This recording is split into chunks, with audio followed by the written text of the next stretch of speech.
Welcome to another episode of Simon Says, where facts come first. I'm your host, Denny Simon. And today, the meat of the matter is an update. We're going to follow up on the oil and gas situation. No, that ain't going nowhere. That ain't going nowhere. Then we have some other updates, like the Lottery Authority, you know, and the Development Bank. So we have a few. Today is an update show, really. So go get your popcorn and your juice, or your coffee, or your Coke, or your wine, whatever it is you're drinking, your beverage is, your choice of beverage is, and we'll be right back. Thank you for tuning in to Simon Says. To ensure that you never miss an episode, click subscribe and make sure to turn on the notifications by clicking on the notification bell icon. See you at the next episode. Welcome back. Now, today, before we get to the meat of the matter, and we ain't sticking it because you know it's another content overload. It's always. So I just want to give you an update on the drone situation. Well, the drones continue to visit every evening. There was an evening, couple evenings ago, they didn't because it was raining. We had thunder and a bit of lightning by me here. And so, and it rained quite a bit. So they didn't show up that evening. Besides that, I think that was Wednesday. Tuesday. They didn't show up. But besides that, religiously, I'm coming closer and closer to my veranda, my patio. But that's okay. I get accustomed to them. I just wave, I just take out photos, do videos. Yeah. Look at them every now and again. But I want to share with you a letter from the commissioner, right? Because remember I told you I had written to the commissioner of police expressing my disgust with and the invasion of my privacy. So the letter is from the police headquarters for St. George's, and it says, Dear Mrs. Rapier, formal complaint regarding violation of privacy by drones. Your correspondence on the above subject matter is hereby acknowledged. Please be advised that the contents of your letter has been duly noted and the matter is receiving attention. Yours sincerely, and it's stamped, and it says Commissioner for Police. I'm not sure who signed it because the signature is not legible. Yeah, so that's what I get. Please be advised that the contents of your letter has been duly noted and the matter is receiving attention. No one contacted me. No one came to see what I'm talking about. I had to call, and that's when I was told that they have a response for me. This is the response with the police shield, if you can see on it. It's a police shield, and yeah. So that's where we are. In the meantime, the drones continue to visit. So I'll keep you up to date as to where that is. Maybe they're securing me. I'm not sure. But as I told you from day one, the police, if the people using the drones had asked for permission, the police would know who they are, right? Because you have to get permission to use the drones. So the police should know who they are and who they give permission. Now, if they didn't give permission, then that's a serious business there, serious crime, and so they should have been investigating it and dealt with it already. So if it's continuing, it's one or two things. The police know who's doing it, or they probably involved in it, and so they just give me that crap to hold, But I'll keep at them. I'll give them another call, probably tomorrow or so, to find out where they are with their investigation, if at all there's one, So we're moving straight into the meat of the matter. and on the update on the oil and the gas. So you all know that this oil and gas saga ain't going nowhere. It's going to be with us for a long time, for a while. And it's getting a little bit more intense, for want of a better word. There are some new revelations, but before we get to it, I want to take you back before we move forward. And I always do, because there are some people who probably just joining us and for the first time and would be wondering, what the hell are we talking about? And so I like to go back. But then again, also, I like to make them know that we forget what we said a week ago or 2 weeks ago. And sometimes it's good to follow the thread. So we're going to go back a little bit. Let's again hear what the Governor General, and that is important because of where we are today with the revelation of the files, right? So the Governor General, Dame Cecile Lagrenade, let's hear what she had to say in the 2023 throne speech as directed by the Prime Minister and his cabinet, because I'm not sure if you know, but the Governor General reads the throne speech and she says, my government, my government, my government. But the throne speech is given to her by whichever or him, whoever the DG is. The throne speech is given to them by the cabinet, the Prime Minister and the cabinet of Grenada, to be read to us. So let's hear what the GG has to say. As of today, we are yet to solve the mystery of Grenada's offshore oil and gas reserves.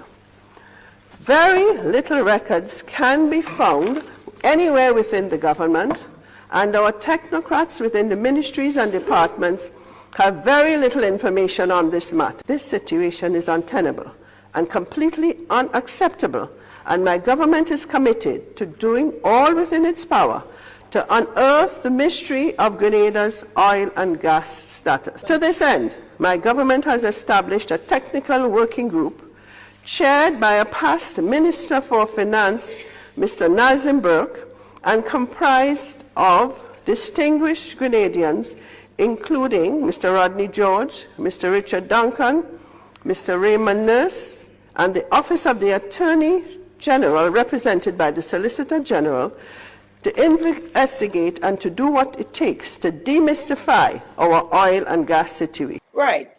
So, it was all sorts of strong adjectives used to describe, the level of disgust, the level that the Prime Minister and his cabinet, what they were feeling, since they couldn't find the documents, right?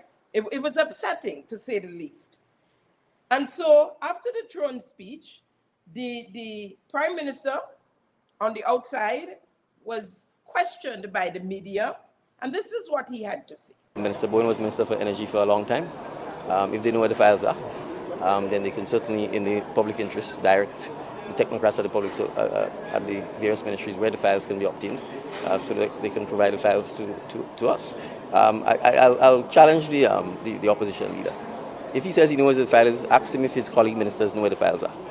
Right? If they know where the files are, then either them or him can publicly indicate where the files are, where they've been stored, and how the files can be accessed, and indicate that to the public servants so that they can tell us. So when I say to you, we had written transition reports from every ministry. Oil and gas was not mentioned in a single report. Written transition reports from every ministry, and not a single mention of oil and gas in any of the report. He's challenging the opposition leader and the former Minister of Energy, if they know what the file is. Very condescending and being sarcastic with it at the same time, right? Now, after the Prime Minister and his cabinet had the Governor General play politics, because that was big-time politics, something that really isn't supposed to be in the throne speech. Maybe call a press conference and tell the nation that you're looking for the oil and gas and the document for the oil and gas, and you can't find it. But no, in the throne speech, right, had the Governor General play politics with the documents, right? And him in that clip clearly stating that there was no sign of the documents, of the oil and gas documents anyway. After he put together a technical working committee to investigate the missing files headed by V. Nazimberg, former Minister of Finance under the NDC 2008-2013 administration, and assisted by Mr. Rodney George, high profile people, you know, Mr. Richard Duncan and Dr. Raymond Nurse, and the Solicitor General coming out of the Attorney General's office.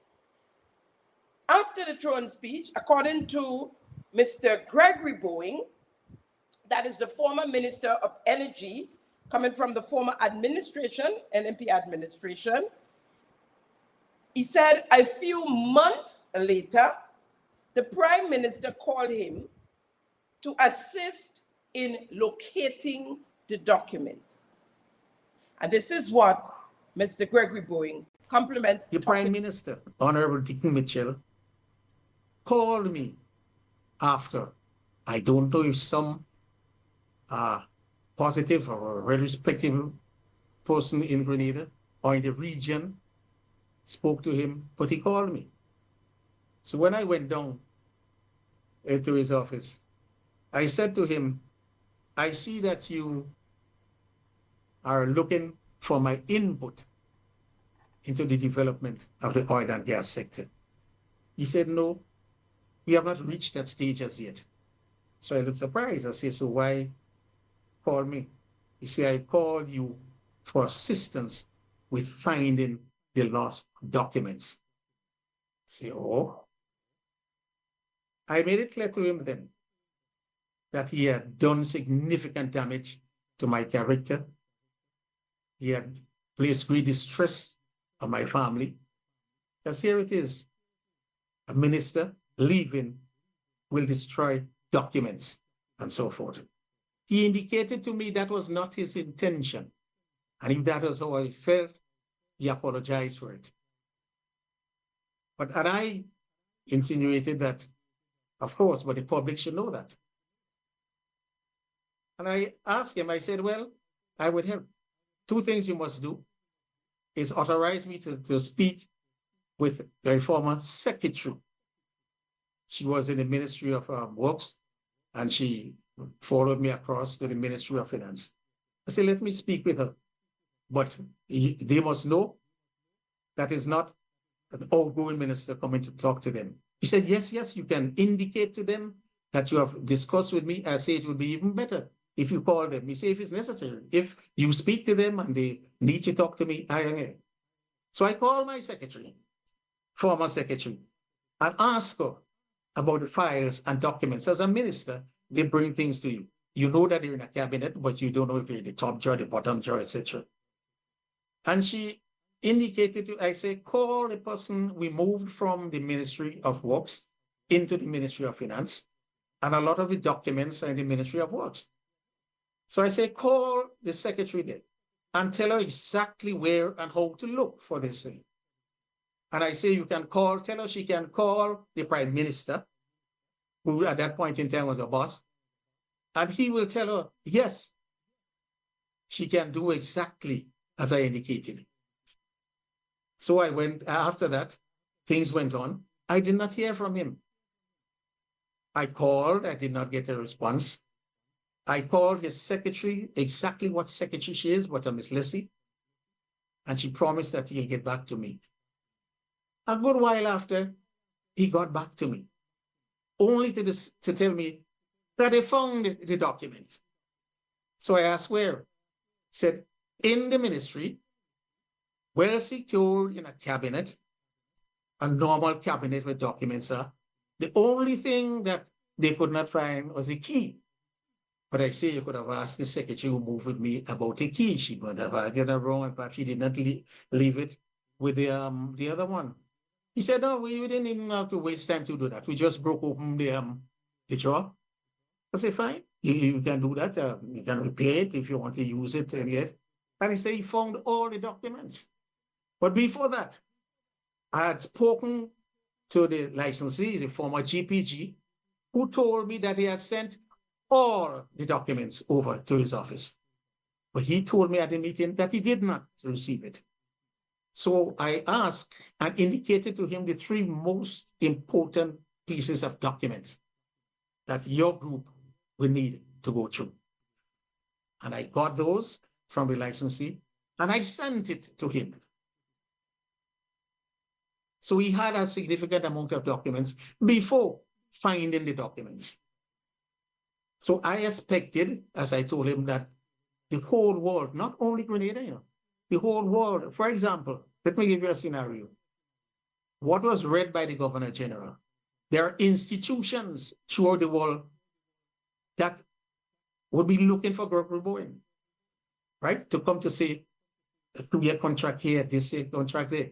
But after the Governor General read that, you would never see that happening. So the damage was terrible. No, he did not come out to tell the Grenadians that he found the document, and I did not go out.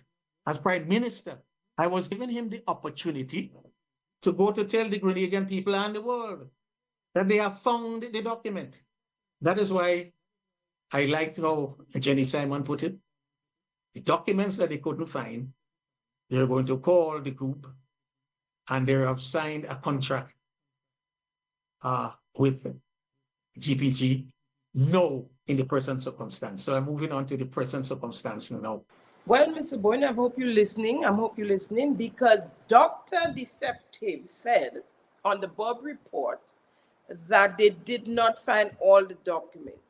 He is so embarrassed, sit down like plain Jane, to say that they got the documents and never informed the nation that they got the documents. So on the program, he said, quickly, he just slapped it in, like, but we didn't find all, but we didn't find all, right? So you saying he said they found all the documents were locked up in the cabinet and that they got all the copies as well from GPG. But Dr. Deceptive say they didn't find all. But I guess what they found was enough for them to engage GPG because indeed they did.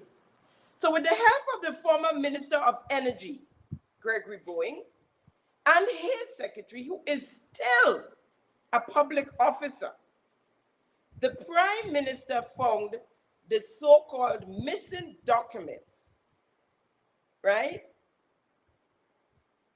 Remember, when he was interviewed outside the Parliament after the throne speech, he said even they got information from all the technocrats and all the ministries, and nothing came to them that there were any semblance of any kind of documents in any of the ministries. Remember that. And I'm paraphrasing here, right? Now, after the Prime Minister, through the Governor General, made his red herring statement, he called the former Minister Gregory Bowen, as we just heard him say. Now, he called him for assistance to find the documents. Now, this time, the horse galloping down the road, the horse gone, get out of the stable, and galloping down the road. Why couldn't the Prime Minister engage Mr. Bowen before the throne speech, when they just came into office, for instance, in 2022, to ask him for the same assistance he was seeking? But you see, he was running out of time. He had met Dangote and talks might have started. And so, and don't believe that was his first meeting with Dangote when he went to Nigeria. I'm coming to that, we coming to it. We're taking it piece by piece, right? So the thing getting sticky now, and he needs to find these documents. Although he insinuated that it looked like they went up in smoke. And I'm speaking figuratively here. So he then called him after the fact. The stable done closed, the horse galloping down the road. Right? It's crazy. Make that make sense. Just make it make sense. So you come to the conclusion before exploring all options. Right? Last year, 2023, after the infamous throne speech, I did an episode, and in that episode, I told you that the Global Petroleum Group, GPG, was trying to meet with the government, trying to communicate with the government, trying to engage the Prime Minister and the government of Grenada with no avail.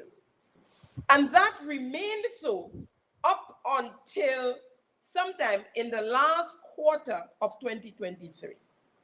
This after GPG tried contacting them through correspondence in excess of a dozen times. And I'm saying in excess of a dozen times because I'm embarrassed to say, because I was informed it could be as much as 20 times. The Prime Minister never came back to the people to say the document was found, never apologizing to the former energy minister and the former administration on a whole for insinuating the destruction or removal of the documents from the ministries related. There was lots of oohs and ahs. Remember the cabinet conclusion. Even there in the parliament, eyebrows lift, songs made, because I mean, and I agree, that's a big deal. Where are the documents? You know, big deal. Now here's another clip of former energy minister, Mr. Gregory Bowen. That is true. I believe the lawyers for GPG, I totally believe them. That's what I see has happened in my circumstance. It's very clear that they did not want to find the documents at that point in time, and they really wanted to tarnish my name. Why this NNP? But on whom in NNP will it fall squarely on? It falls squarely on me. I think that was the intention. Mm-hmm. And sitting across the Prime Minister, the Honorable Dickon Mitchell, and talking to him and telling him the pain and so that he has caused. And he is responding that that was not his intention. How would I believe him? That perhaps might be his main intention to damage Gregory Bowen and the new National Party. Because after finding it, you never reported it. And I gave you the opportunity. I did not go to the public to say that the Prime Minister told me that he found it, and listen, he did not say anything. I gave him the opportunity until now, and he has not gone out and said that he found the document in the ministry, locked away in a cabinet. That's how important documents should be. After I went and speak to both the Minister, Secretary, Finance, and the Minister, Secretary, Energy and Works. And I know you say that we're going into this area where we have the media now is full, replete with information of a deal that was signed in Nigeria. But what is frightening is that the Prime Minister came back here at a press conference and mentioned nothing about it. And from since that time to now, Is he saying that he knew nothing about it? But tell me, can it be coincidence that around the same time you shouldn't put it wine and dine, you were treated by a Nigerian company, visited Nigeria, the deal was done, you came back here and you know nothing about it? That cannot be coincidence. You'll have a very hard time convincing or persuading anybody that that was the case. And even if the arrangement was between GPG and Ocean Gate Engineering, the state of Grenada must know about it. You're dealing with Dr. Deceptive, Mr. Bowen. But unfortunately, Mr. Bowen, the Prime Minister said nothing on his return from Nigeria because he actually knew nothing about the GPG and Ocean Gate Oil and Gas Engineering deal. He knew nothing about it. And if it is this one time he has spoken the truth, it is this time. He knew nothing about it, but was embarrassed to say so. However, in one of his many media hopping interviews, because you know he's the only star in the movie, and so he's the only one speaking on every ministry, for every minister. If he hold a press conference, he's the one speaking and he's the one answering the questions. Sometimes, even though he have or has one of them sitting next to him, he's the one who's speaking. It's like rat gone with their tongues. Mr. Busybody, that was all about speaking, saying all sorts of things, Mr. Andy Williams, saying all sorts of things and posting every minute. Where is he today? He got a dose of hush up from the Prime Minister. As a matter of fact, in one of his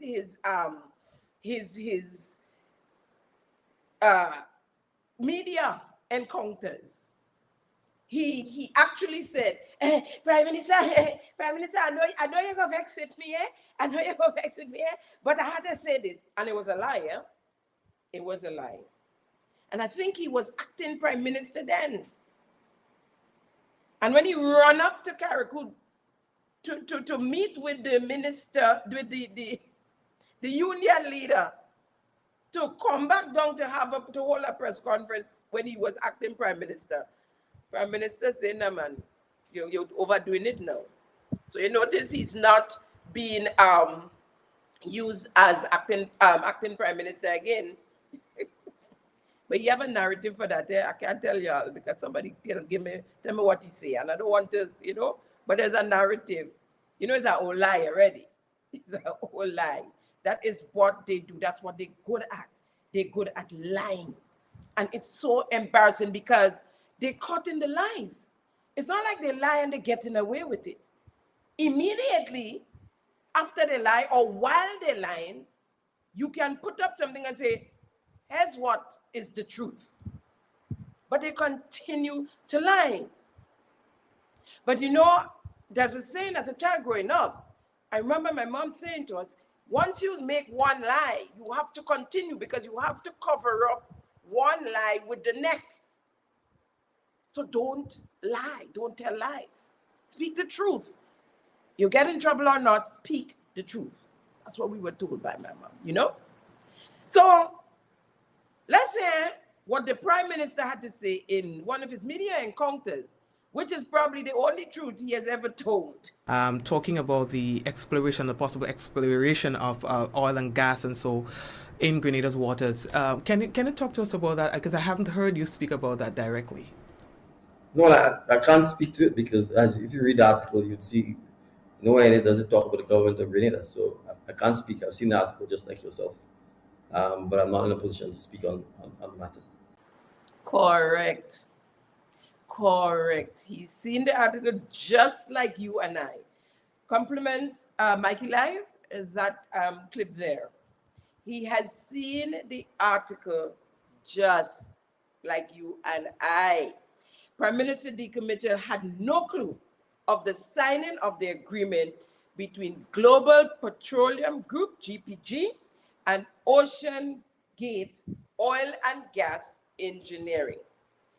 Aisha Akimugu, CEO of Ocean Gate Oil and Gas Engineering, a Nigerian energy leader, met Prime Minister Deacon Mitchell here in Grenada, where she spent and celebrated her 50th birthday sometime in January of 2024. I think she spent like a week. She had parties at Silver Sands Hotel Resort and on the Calvini Island. They later met up in the Bahamas. No, the Prime Minister attended the birthday party on the island. That was the final thing, the big bash. And he showed up at that one. They later met in the Bahamas, where Prime Minister Deacon Mitchell was introduced to Dangote. So, the 2024 Afri-Exim Bank annual meetings and the Afri-Caribbean Trade and Investment Forum was held in the Bahamas on the 12th to the 14th of June, 2024. If you look on the screen, you would see pictures of Prime Minister Deacon Mitchell with Aisha, the owner of the Ocean Gate Oil and Gas Engineering, the owner and CEO, and photos of the other people in the meeting, the president of the Afri-Exim Bank, signing documents and so forth and so forth. But the Bahamas hosted the 31st Afri-Exim Bank and annual meetings, AAM, and the third edition of the Afri-Caribbean Trade and Investment Forum. Now, at the meetings, the AAM and the ACTIF Forum, our Prime Minister was introduced to Dangote by the president of the Afri-Exim Bank, who is the chairman of the board of directors, Professor Benedict Orama. Standing there, second left, if you notice the photo there, the second left, that is the president of the bank. Also present at the forum was Dr. Aisha, the CEO of the Ocean Gate Oil and Gas Engineering, who held her 50th birthday party here in Grenada, here on island. A week of celebration, as I mentioned to you before. Now, this is where she met Prime Minister Deacon Mitchell when she came to Grenada. They also met up again in the Bahamas. Here's a photo of Prime Minister Deacon Mitchell and Aisha in the Bahamas. Looking good there. Moving along. So I've concluded that the Prime Minister's meeting with Dangote a few weeks ago was not by chance, was not because there was a so-called cancellation of his trip to Rwanda. In my opinion, it was a planned trip. It seemed like a planned trip, right? Because I'd spoken about it before the Prime Minister himself admitted to media here that that trip was planned. He was planned to go to Nigeria before he left Grenada.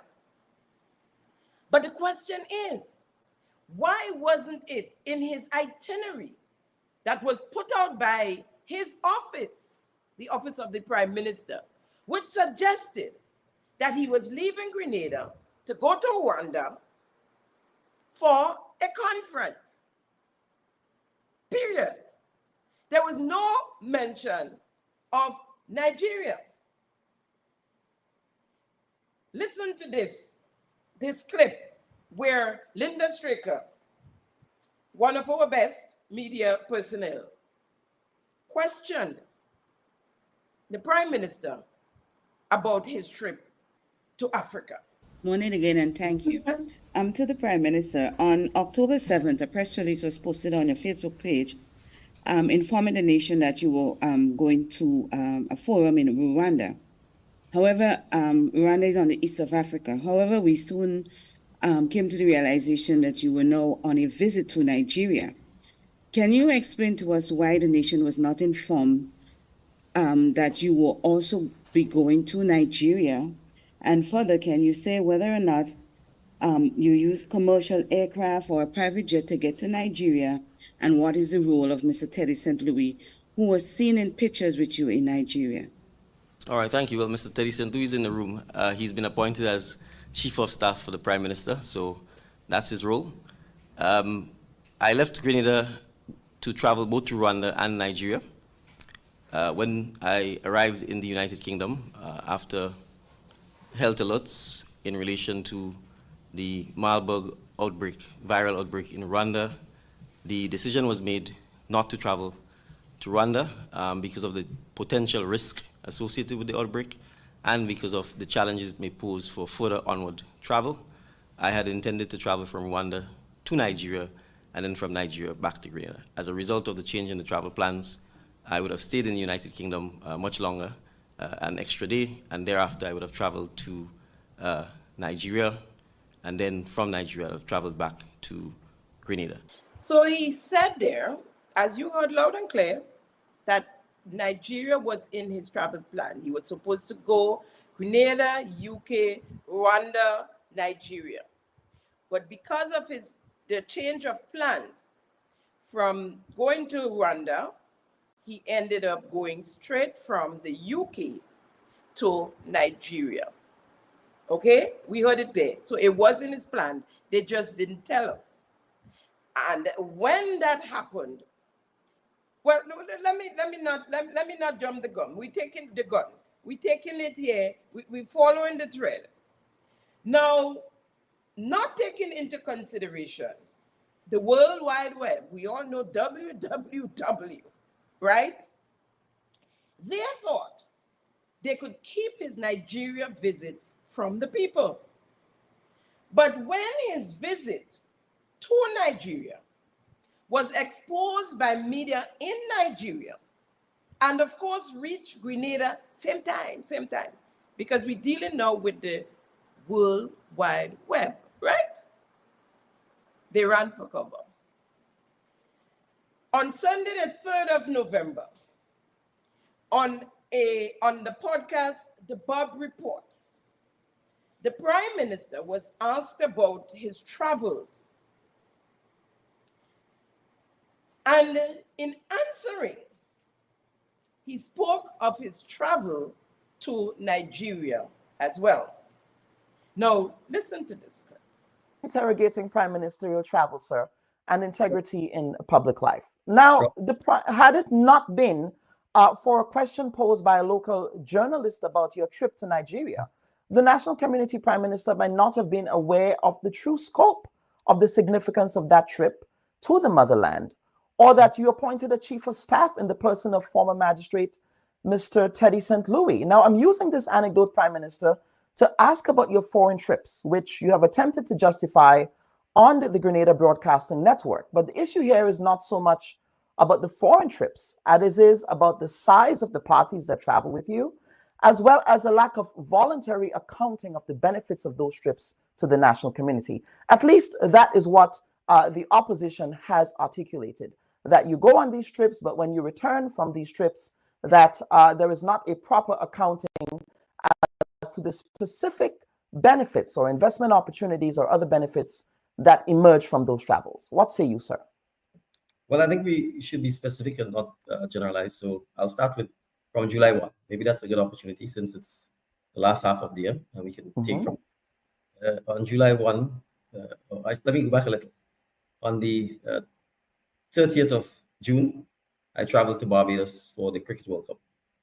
As you're aware, this event was being hosted by the Caribbean, the United States, and it's an international event. Cricket, obviously, I don't think I need to say the significant role that cricket plays in. Your father plays cricket as well. Yes, that event actually was a CARICOM event hosted by Prime Minister Mia Mottley, and it involved a number of other Caribbean leaders who were there: the President of Guyana, the Prime Minister of Antigua, the Prime Minister of St. Lucia, etc. Coincidentally, the leader of His Majesty's opposition was also at the event. I would have traveled back to Grenada. We would have had Hurricane Beryl. Save for traveling to the Grenadine Islands to provide support to our colleague, Prime Minister Ralph Gonzalez, I would not have traveled for the month of July and August, save for one other trip at all. So let's be clear, for July and August, I did not leave the state of Grenada except for visiting the Grenadine Islands and except for a solitary trip to Guyana. And this was a trade mission to Guyana, first of all, to express our solidarity and appreciation and gratitude for the tremendous support provided by the President of Guyana, the government and people of Guyana, the Guyana Defense Force, the private sector, who played a significant role in supporting Grenada in the aftermath of Hurricane Beryl. We also traveled to Guyana as part of a trade mission. We are seeking to, and coming out of that meeting and that trade mission, we will have direct flights between Guyana and Grenada starting in December. So when we talk about what are the benefits of travel, I don't think there's anything that's more self-explanatory than that. A large contingent of Grenadian businessmen and women from all sectors, including agro processing and small manufacturers, visited Guyana at that time. And I can tell you for sure that many of them who've had challenges as to potential markets and so on, see Guyana as an opportune, thriving, growing market to sell their products. I could give you one specific instance of a Grenadian small manufacturer who makes wipes and has had significant logistical difficulties in getting the wipes to Guyana. In fact, they go to Miami and then to Guyana. And coming out, I've been able to put her in contact with the head of the Guyana private sector grouping, which has actually helped her in solving some of these logistical issues so that she can in fact get the wipes taken directly to Guyana. So you have to understand that in many of these instances, it is not necessary for me to come and boast or talk about those issues, but the small manufacturers and other business persons who benefit from such engagements will tell you. The Guyanese Grenadian diaspora who's here, who has to spend a large period of time in Trinidad to get to Guyana, or vice versa, will also tell you what the significant benefits that a direct flight between Guyana and Grenada will bring. We need to understand something. There is a significant expat community growing and developing in Guyana right now because of the hydrocarbon growth in that industry in Guyana. They want to visit the rest of the Caribbean. They are right now going to Barbados and the Dominican Republic. Grenada is much shorter, and therefore having a direct flight has the potential to give our hoteliers or taximen and affiliated tourist-related businesses a significant market that they can tap into, particularly in the off-season, to grow their business. That is the purpose of travel. And I can say that President Ali and I, when we met here in Grenada during the CARICOM summit with the Guyanese diaspora, that was the first question that was posed to both the president and myself. When will we see direct flights between Guyana and Grenada? And you have to appreciate, Grenada doesn't have an airline. Guyana doesn't have an airline really, except for the small planes that travel internally within Guyana. And so we have to partner with the private sector to get that done. And that requires the conversations, that requires a sit-down, that requires a face-to-face, that requires understanding each other's sectors and so on. That's one of the reasons for traveling. So let's be clear. Save for a trip to Guyana and to the Grenadine Islands. I'm talking here, Mairo and so on, Union Island, which luckily we were able to go with the Grenadine Airlines or SVG Airlines. In July and August, I did not leave the state of Grenada. In September, I traveled to New York for the United Nations General Assembly, and anyone who has been around any civilized country understands the importance of the General Assembly. And while in New York, I took the opportunity to go over to Washington to meet with the staff at our embassy in Washington. and so that the public understands, our official embassy to the United States is based in Washington, D.C. It is our embassy to the United States. It was your first trip to Washington, D.C., and I know that the folks in the area were very happy to see you here. There was a huge turnout at the gala that they had. Well, it wasn't a gala. I don't want people to start saying there was a gala, but it was a reception. A celebration of Grenada's 50th anniversary of independence. And I make this point to say that for 2.5 years, as the Prime Minister of Grenada, I haven't visited our embassy, main embassy, for not just the United States, but also the Organization of the American States. So when people talk about travel, there is no significant travel. So I have not even been to the capital of the United States, Washington, D.C. I have not visited, prior to that trip, our embassy in Washington, D.C., or staff or ambassador. I have not had the opportunity to even present credentials to the Organization of American States, a regional grouping of the highest esteem of which Grenada is a member. So you actually, if you're paying attention, you would recognize that what I sought to do, in fact, is to combine in a very intense and short period of travel, one trip to the United States that killed 2 birds with 1 stone, right? So we have to understand that. No, that's funny, yeah? That whole thing, if you listen to it well, you might need to go back and listen again. First of all, after 2.5 years in office, the Prime Minister was asked about his travels. The Prime Minister said, let's start from July 1, 2024. The half year. He forget about the 2 years of travel. He said, let's start from July 1, 2024. I could not believe I was hearing that. And I also could not believe Dr. Bob didn't take him up on that. What happened to the first 2 years of travel? But the only reason why he started from July 1st is because that's the longest he ever stayed on ground. The 2 months that Beryl kept him here in Grenada, because he gets so much blows for traveling to Barbados on the eve of burial, when he should have been here with the planning committee, putting things in order. He had to stay. He had to stay.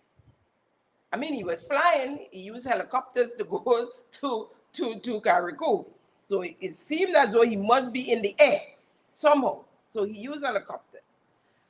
But the only reason why he stuck around for 2 months, and you could see from how he speak, he get jittery, like he had a withdrawal syndrome, right? So he started from July because he stayed on the ground and he was proud of it. He never left Grenada for 2 months, right? How convenient to start from July 1st, 2024. I mean, he's good, you know, but he's not that good. He's not that good. The emperor is not that good. So he speak about he don't come back and boast. And look at how he got between here and President Ali. They came up with direct flight to Grenada.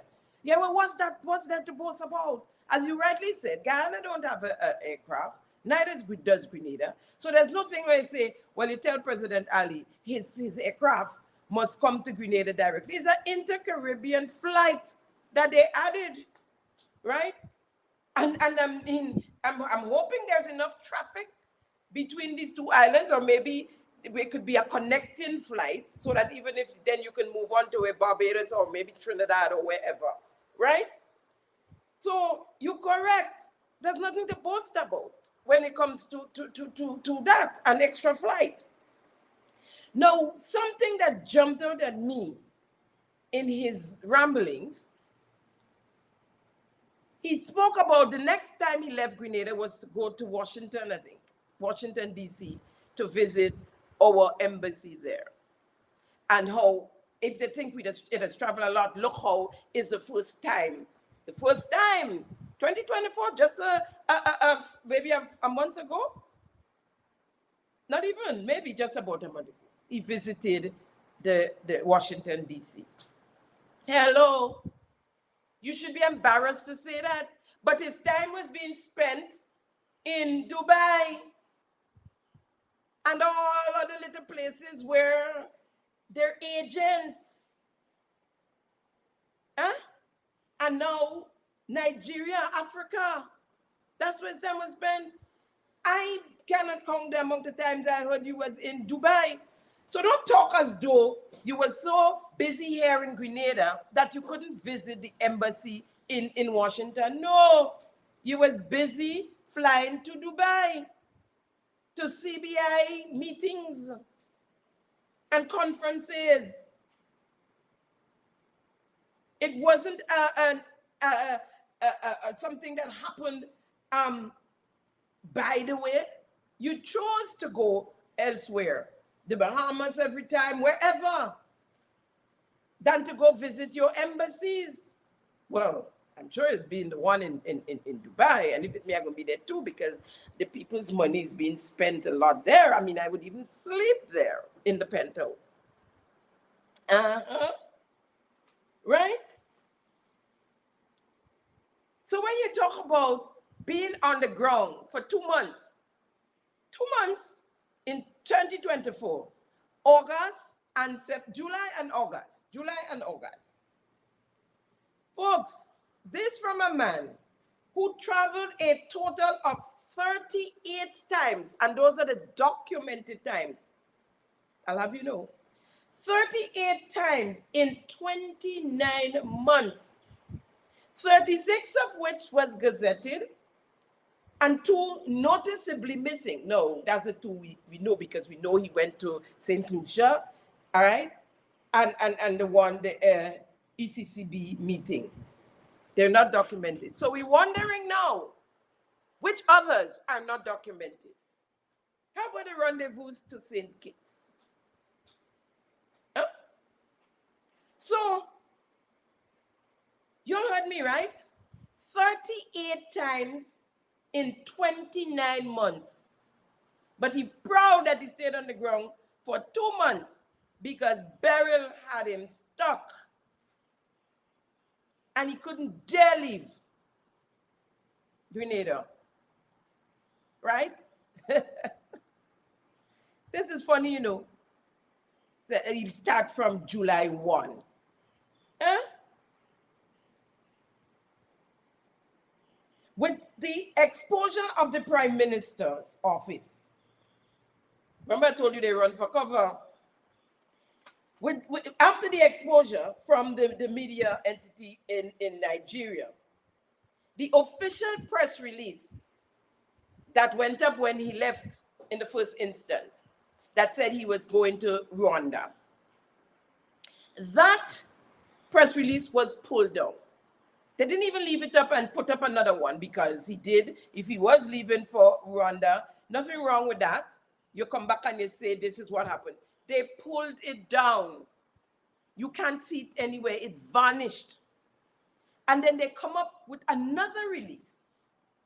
If you look on the screen, you'd see. So they put up another release now, giving us a story why the Rwanda trip was canceled, and then put in the Nigeria trip with an explanation why he did not show up in Rwanda, and telling us where he is at that point in time, which was Nigeria. Something we already knew.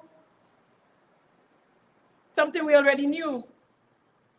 Now, one of the clips released by the Nigerian news was one with Dangote, the richest man in Africa, with the largest oil refinery in Africa, among other manufacturing industries, cement, fertilizers. Dangote told the world that he'll be getting crude oil from Grenada. I didn't say it.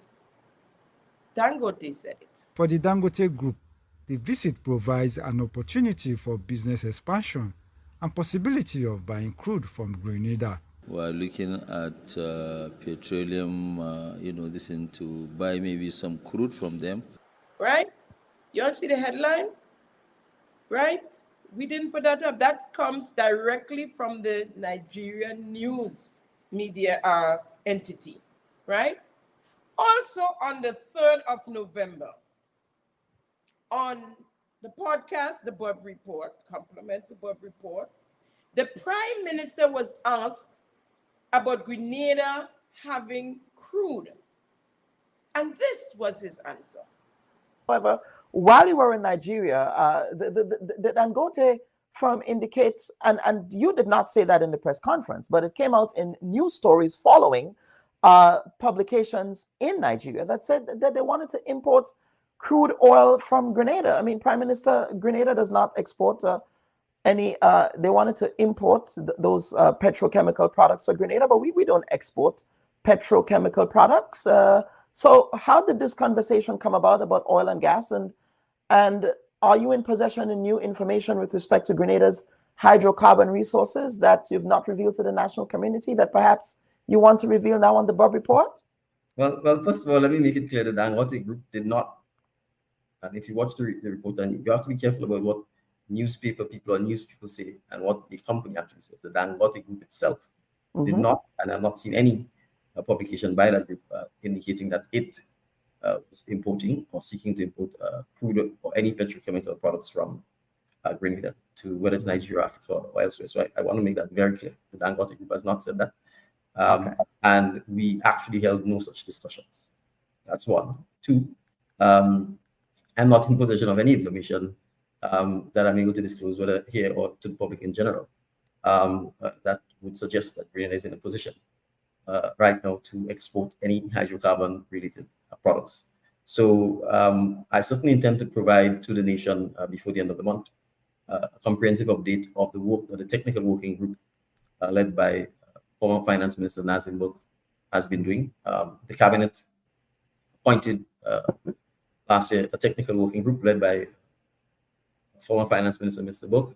It comprises a former Accountant General and a former CEO of the Greener Property Bank, Mr. Richard Duncan, Mr. Rodney George, the Solicitor General, and Mr. Nurse, who's a very well-known Grenadian geologist who lives in Germany. That's Raymond Nurse, I believe. Yes. Raymond Nurse, okay. And or commonly known as Gallo. And they have been doing a lot of work because the starting point for us has been to make sure we have a complete understanding of the current state of all of the country's contractual and legal obligations. I have had one meeting with a representative of GPG since that time, and we have been engaged with GPG to try and understand and get a full picture of where we are. You recall in Parliament, I indicated that part of our concerns was ensuring that we had a complete file and a complete picture of so that we could understand that. The technical working group has since retained professional consultants, legal and technical, to provide further guidance to us. And so I will, by the end of November, provide the public with a comprehensive update on the work of the technical working group and where we are in relation to Grenada's hydrocarbon legal obligations, potential exploration, and any ancillary or additional matters related to it. Now, I think the Prime Minister must not wear that blazer, that suit. He does lie a lot when he wearing that particular suit. Remember, we never said we're going to solve the regulation, regularization. We never said we'd regularize everybody in 12 months. We never said that. We said we will regularize. And he lied because we could have played the clip to say what he said in 12 months, right? Now he sat down there and he said, the Dangote group never said that they're going to get crude from Grenada. The thing is, maybe he didn't hear it. Maybe not paying attention. But I don't think something wrong with Mr. Dangote to just come up and say something like that, right? He said he never had no discussion like that with Dangote. So we have a problem there with him and Dangote. But here is Dangote. I'm going to play it back for you. For the Dangote Group, the visit provides an opportunity for business expansion and possibility of buying crude from Grenada. We're looking at petroleum, this to buy maybe some crude from them. You understand? I mean, you see it, you hear it for yourself. Something wrong. Something wrong. That cannot be normal. That cannot be normal.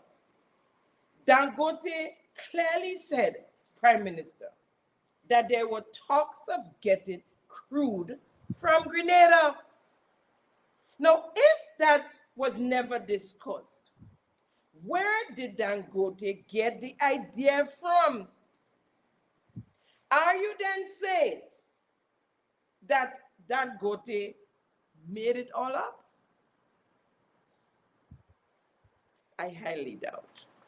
I highly doubt.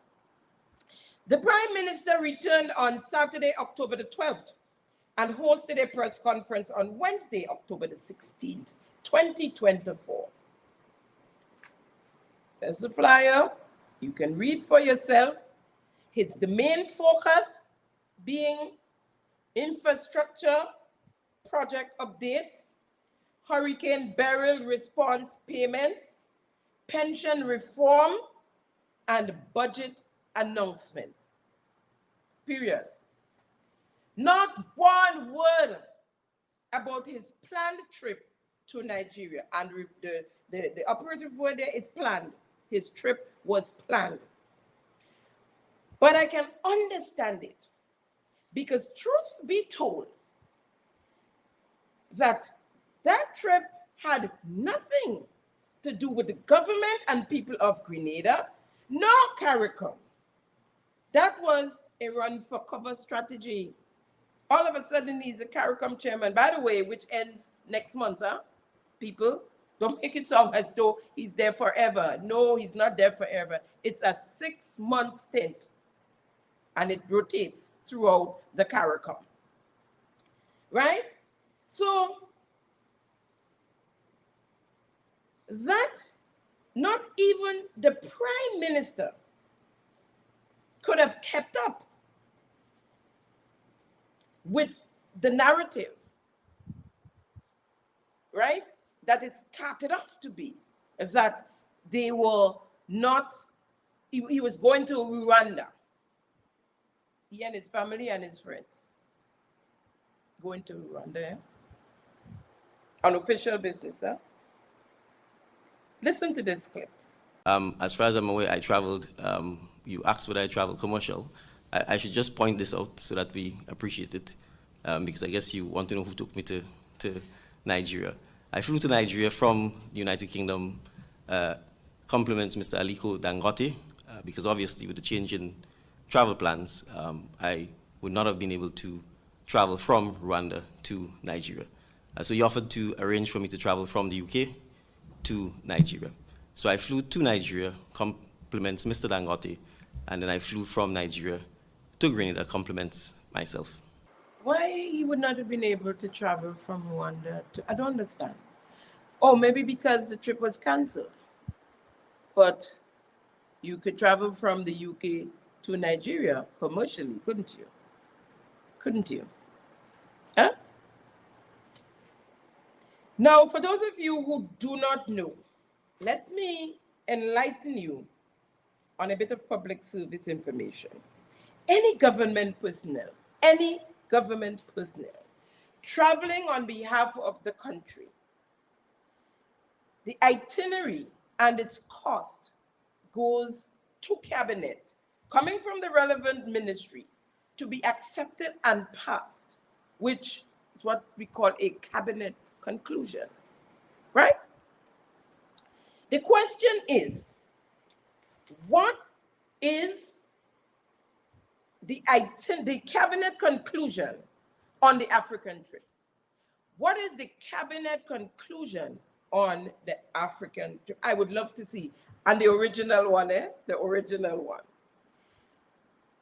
So we need to see or hear about the cabinet conclusion. You know, we just can't get cabinet conclusions from them.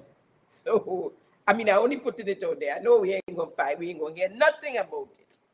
But just to jolt your thoughts, right?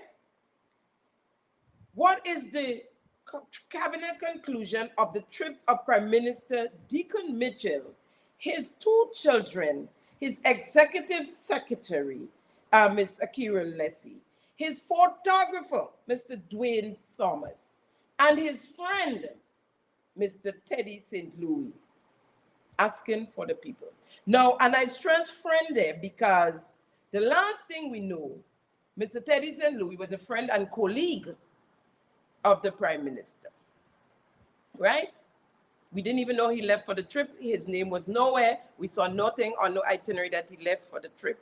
But we saw him posing. If you look at the photo, you see him posing there with the Prime Minister, Dangote, and his executive secretary, Ms. Akira Lessie. According to the Prime Minister, his and his children's ticket are accounted for. They got a lift from the UK to Nigeria, compliments Dangote, and he paid for the leg from Nigeria to Grenada. He also stated somewhere, I think it was on the Colombo program, somewhere, that he made it clear that he paid for his kids' trip in totality from Grenada to the UK and from Nigeria back to Grenada. He paid for it in totality, right? That's fine. But if you had an official trip planned, how come your kids, during school time too, not that they was on vacation and you say, well, let's go. Traveling with you to Nigeria on an official trip. We're coming down to that a little bit more seriously just now. Now, we have some questions. Who paid for you, Prime Minister, from Grenada to the UK? Who paid for that? And who paid for Mr. Teddy St. Louis from Grenada to the UK and from Nigeria to Grenada? And likewise, your photographer from Grenada to the UK and from Nigeria back to Grenada, along with your executive secretary, Ms. Akira Lessie, who paid for her from Grenada to the UK and from Nigeria back to Grenada. We're hearing these things. And I mean, if you being specific, be specific. You tell us you pay for your children's trip, wrong trip, no problem with that. We know you can afford to do that. You told us you got a ride from the UK to Nigeria. Okay, we know that to be true. So they ride with you. But when you paid for yourself and your children, who paid for the rest of the people who accompanied you? We need to know that. So the next time you're on, and you say, what do you say? When people talking nonsense, well, engage the nonsense every now and again. Answer some of the questions, the nonsensical questions. Answer some. Now, recently, and as recent as a few days ago, like 3 days ago, a video release was published from Nigeria of a meeting with Prime Minister Deacon Mitchell and the governor of Nigeria, who also, by the way, was in Grenada for Dr. Aisha's 50th birthday celebration and met Prime Minister Deacon Mitchell. We have already established that the governor is a trusted friend of Dr. Aisha. So when the Prime Minister speaks of bringing Grenada to Nigeria, thumping his chest on the desk in front of him, that's a joke. A crock, rather. He did not invite the Nigerians to Grenada. One of the wealthiest women in Nigeria, Dr. Aisha, and the governor himself, they came here on the invitation of a Grenadian who is living or is married, should I say, to a Nigerian, and is a part of Dr. Aisha's team. That's how they got to Grenada, right? So they came to Grenada. They met the Prime Minister, of course, when they were here. And they went back to Nigeria.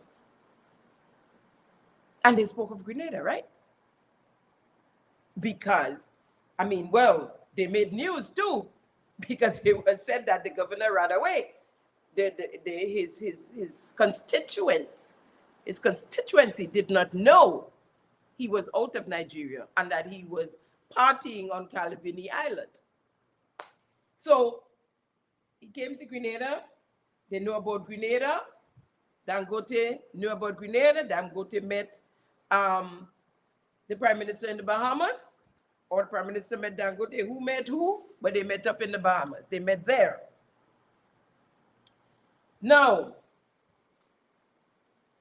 listen to this clip. It is my job to be the chief advocate for the beautiful tri-island state of Grenada, Carriacou, and Petit Martinique.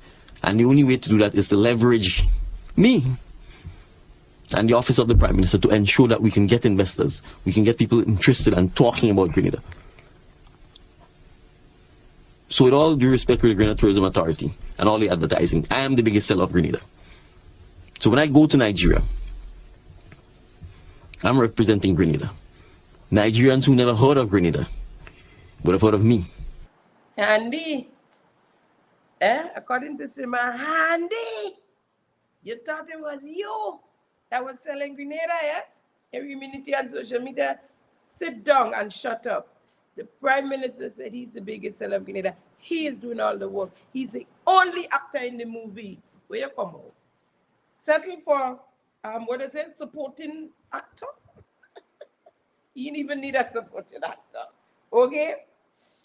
In a news release, both on GIS and the Grenada Broadcasting Network, they made it seem that Prime Minister Deacon Mitchell met with the governor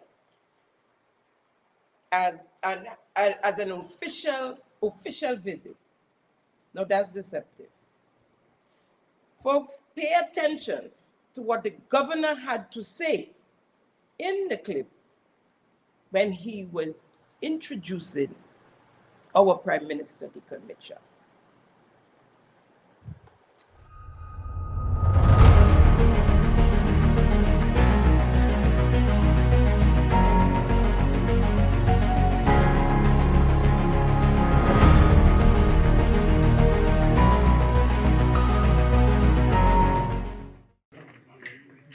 Let's welcome Mr. Governor and His Excellency the Prime Minister.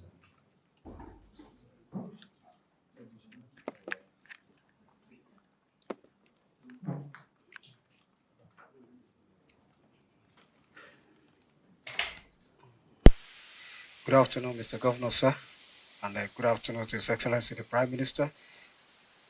Mr. Governor, this afternoon we have the Prime Minister of Grenada, His Excellency Honorable Deacon Mitchell. They are here to pay consequence on you, sir. With your permission, I would also like to introduce members of the State Executive Council that are here to also receive them. I'll start from the Secretary to the State Government, Barrister Bimbola Salunde, the Head of Service of Lagos State, Mr. Bodi Aguru, the Deputy Chief of Staff to Mr. Governor, Mr. Sam Igube, the Honorable Commissioner for Environment and Water Resources, Mr. Tokumba Wahab, the Special Advisor to Mr. Governor on Tourism, Mr. Idris Aregbe, and of course, Mr. Boyega Akoshile, the Special Advisor to Mr. Governor on Media and Publicity. Mr. Governor, once again, I would also like to say that apart from His Excellency the Prime Minister, we have the Chairman, CEO, Dangote Group, Alhaji Aliko Dangote seated. I also like to say that, Mr. Governor, we have the children of His Excellency the Prime Minister, Christian Mitchell is here. And of course, Olivia Mitchell is also here. As part of the entourage, we have Mr. Teddy St. Louis, the advisor to Prime Minister. The executive to the Prime Minister is Akira Lesson. And we also have Tia Tariq. She coordinates part of the entourage of Alaji Dangote. Mr. Governor, with your permission, I want to say the purpose of the council visit to His Excellency the Governor of Lagos State. Prime Minister, sir. Thank you. Thank you very much, Your Excellency Governor, members of your cabinet, Mr. Dangote, members of the delegation accompanying me, members of the media who are here. Good afternoon. Your Excellency, it's an absolute honor to have the privilege to pay a courtesy call on you this afternoon. As you're aware, I had the privilege of welcoming you to Grenada when you paid a courtesy call on me last year. We promised then that this would mark the beginning of closer relations between the state of Lagos and the state of Grenada. And so my courtesy visit, quickly following on from your visit last year, is really to pay respect to you, to the state of Lagos, the citizens of Lagos, in recognizing that we do intend to make good on our commitment to foster closer and more direct socio-economic as well as political relations with the state of Lagos and with you and your governorship. So I'm really happy to be here. This is, as I said, merely a courtesy call. We had some discussions earlier as to the various areas of cooperation that we certainly think we need to pursue. We can start with areas of the movement of our people, because I think that's the starting point. If I can't get to Lagos and if you can't get to Grenada, it becomes obviously very difficult for us to pursue that relationship. And so that's one area that I think we certainly want to pursue closer ties, and to do that, we need to ensure that we have the logistics in place to allow for the movement of our peoples to see each other, to hear each other, to exchange and learn from each other. I had the honor of being hosted by your advisor to tourism earlier today. I've already indicated to him we will put him in contact with our director of our Board of Tourism so that we can start exploring how we can be very deliberate and specific about those exchanges. We certainly think that there are significant opportunities for investment from both perspectives, from the perspective of businessmen and women in Lagos, seeing the Caribbean as a hub for further investment in the Caribbean, Central and Latin America. And as we know, there is a significant diaspora in the Caribbean, in North America, in South America, Central America. Sometimes South and Central America is forgotten, but the Caribbean sits between the two.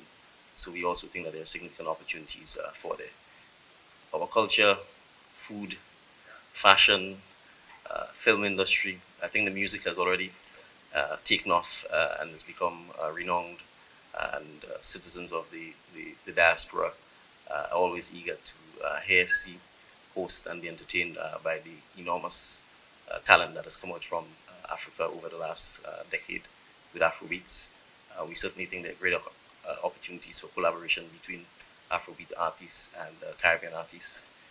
And we've already hosted some of those events in Grenada.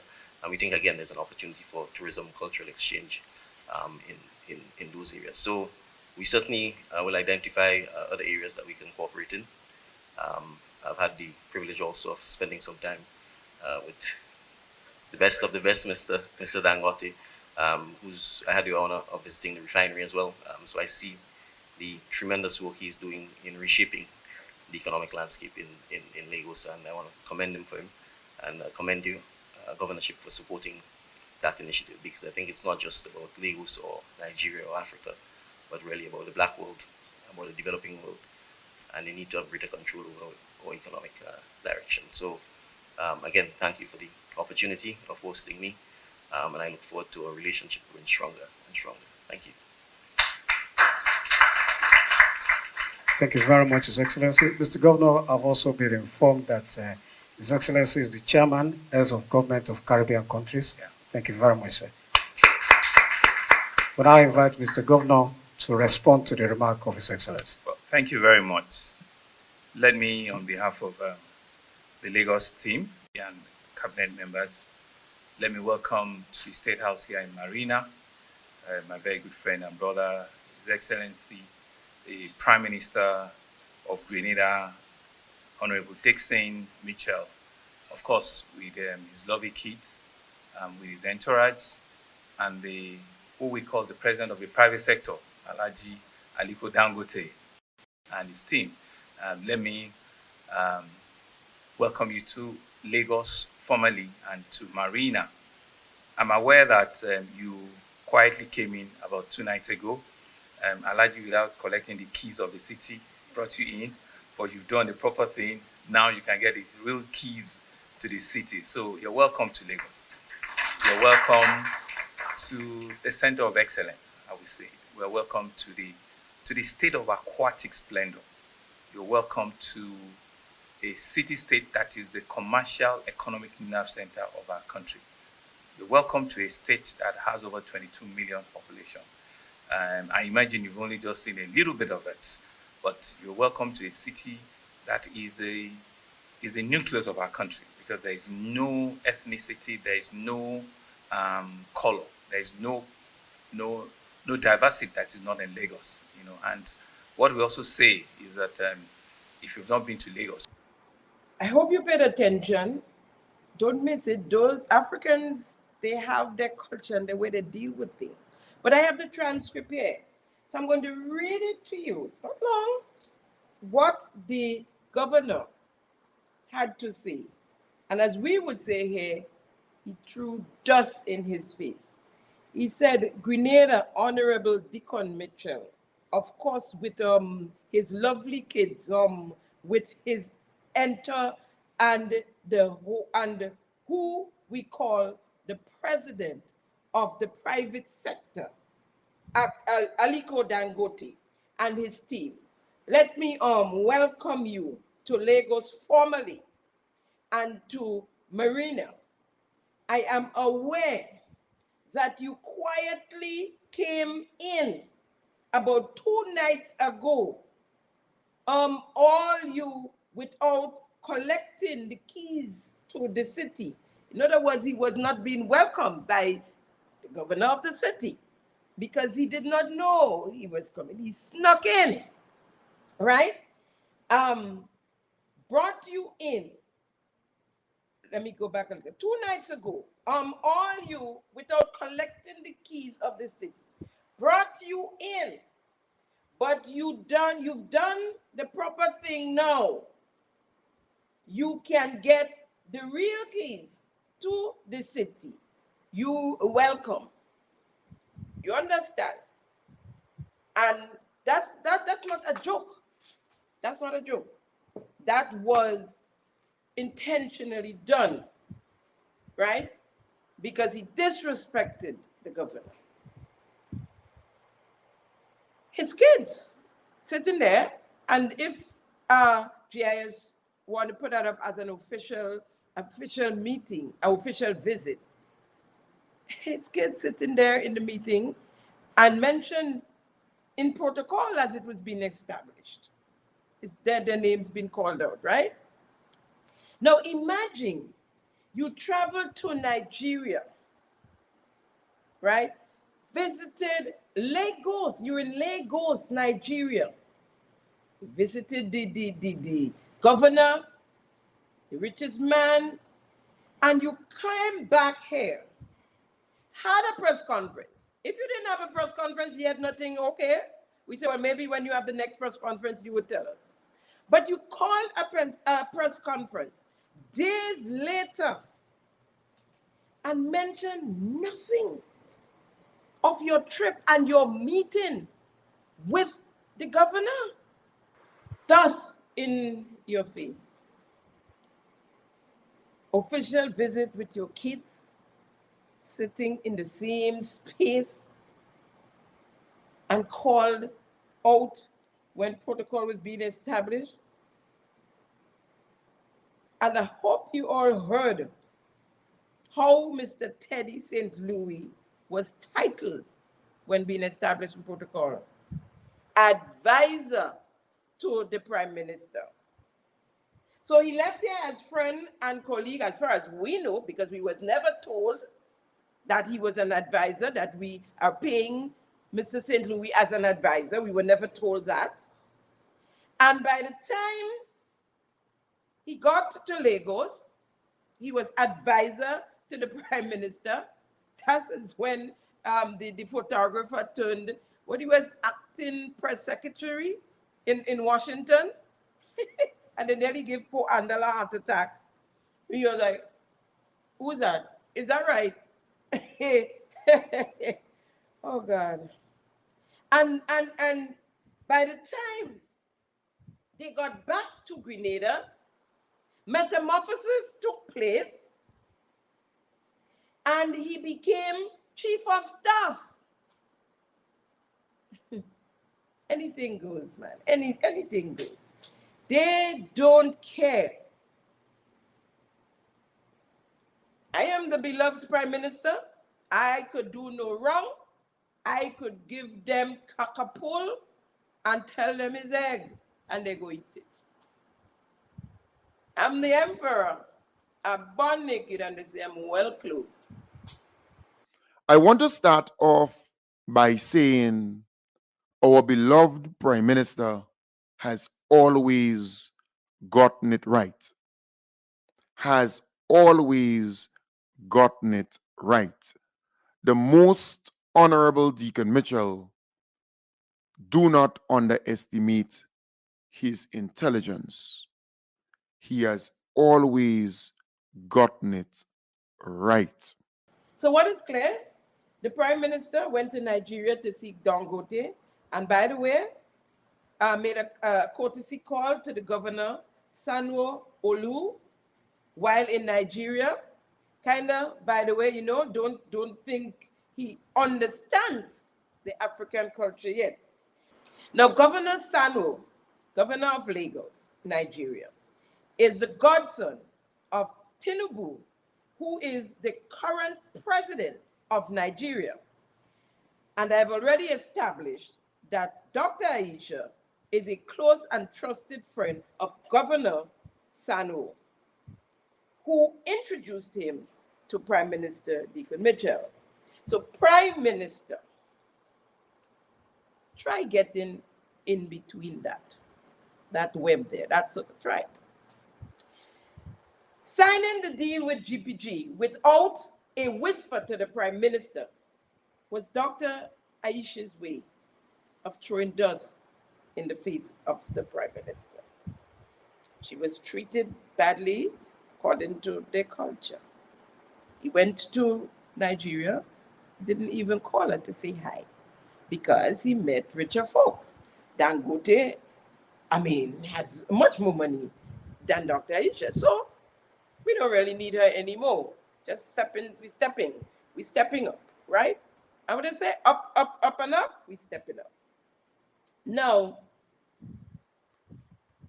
she signed the agreement with GPG, the UK, they signed. And before the ink was dry, she put out a release, knowing Prime Minister talking crude with Dangote. And while he talking crude with Dangote, she is signing off with GPG. No, you can't blame her too. She don't have the money Dangote have. So she have to do her thing in secret before the thing is given to Dangote. Now, in order to try and remove the embarrassment from his face, the Prime Minister and the government of Grenada, because as much as he wants to play Django, one-man actor, he belongs to the government of Grenada, really. He belongs to us, right? So any embarrassment to him is an embarrassment to the government and people of Grenada once he's representing us, right? Nothing of the arrangement between GPG and Aisha's Ocean Gate Oil and Gas Engineering Company had to do with him, Prime Minister Deacon Mitchell, and the government of Grenada. Now, they are running a rumor that Ocean Gate is a hoax, and the release about the deal is fake. And it came from right up there. Trust me on that one. Question for the Prime Minister, Deacon Mitchell. Sir, information reaching me is that you are calling Dr. Aisha behind the scenes to have her discontinue her agreement with GPG, which are in final stages. You know, they had to do continue their due diligence and et cetera, whatever they do before they sign off officially. Is this true, Prime Minister? According to persons surrounding you, Prime Minister, the company is fake, the whole thing is a ghost company, and the whole agreement thing is fake, it's ghost. So you're calling a ghost, asking a ghost company to frustrate GPG, basically. And I'm paraphrasing here. I am saying, because that's what it as a result, really. If she do what she's been asked to do. Folks, I have been reliably informed. And so I am hoping that the Prime Minister, Deacon Mitchell, is not trying to undermine the agreement between Ocean Gate and the GPG in an effort to frustrate the GPG. Now, if that happens and the government does not act in good faith with respect to the production sharing agreement with GPG, even after I mentioned before, there are those out there close to the Prime Minister saying Dr. Aisha's company is a hoax, even though he is trying to get her to cancel her arrangement with GPG. We may end up in another international arbitration award, many times worse than WRB award. The Prime Minister knows all too well about that arbitration award between the government of Grenada and WRB, because him and his company, Mitchells & Co., benefited from almost $500,000 from that arbitration for work done, of course. And he's a corporate lawyer, he did his work, he got paid. That's how the cookie crumbles. I have no issue with that. Prime Minister Deacon Mitchell, think about Grenada for a minute. Just a minute, I beg of you. This is not about you and Mitchells & Co. or your private business. This is about Grenada. You're the Prime Minister of Grenada first. Or so it should be right now, right? And you claim to be custodian for Grenada. This is not about ego. This is about Grenada. Prime Minister, do you have someone else, someone with another company you would prefer to give the development license to? Asking, just asking. Did I hear right? Certain offers made to the ghost company in exchange for killing the under the table, you know? In the words of my grandson, Prime Minister, tap it. Tap it. Tap it, Prime Minister. I love him to death. That's my grandson, I mean. Huh? You know, I came across a video of Dangote speaking of his oil refinery. Not sounding or looking so good for Dangote. So I'd like to share that with you. Yeah, well, you know, on the streets, one thing that you have to understand is that we are producers. I have a refinery. I'm not in the business of retail. If I'm in the business of retail, then you hold me responsible. But what I'm saying is that the retailers should please come forward and pick. If they don't come forward and pick, what do you want me to do? There's nothing that I can do. So I am expecting either NNPC or the marketers to stop importing. They should come and collect. We have what they need. And, as they remove, I'll be pumping. I don't know whether you understand what it takes to keep 500 million liters inside our tank. It's costing me money. Every day, if I will be able to collect the naira, I can actually charge somebody 32% in interest. So right now, that's what I'm losing. And you are talking about 500 billion. We don't print money, but the issue is that if they come and collect, then you will not see any queues in the filling stations. We have what it takes for them to come and collect. We are not retailers. We also don't have trucks to send. We have a factory where we can load. If they come and pick, they will go and distribute. And they've been doing that with importation. So if they have been doing that with the importation, if it's true they are doing 55 million, I see no reason why they won't come and collect our own and distribute.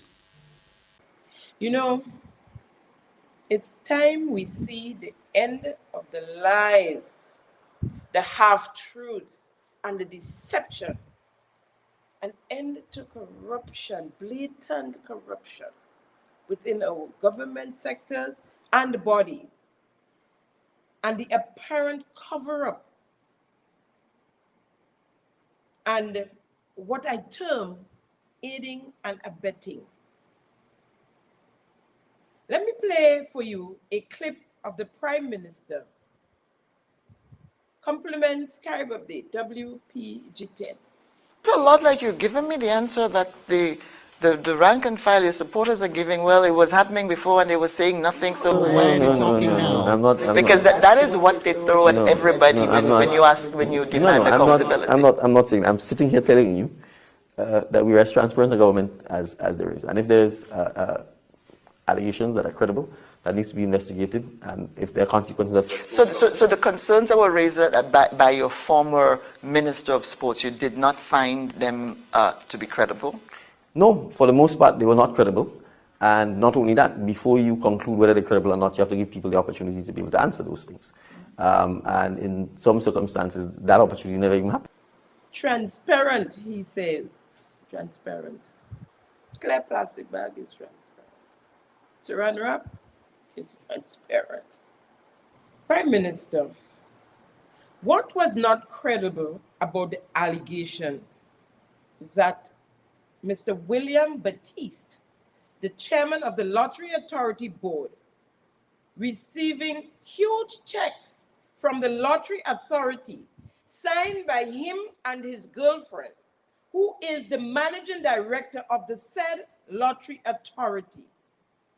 What is not credible about those allegations?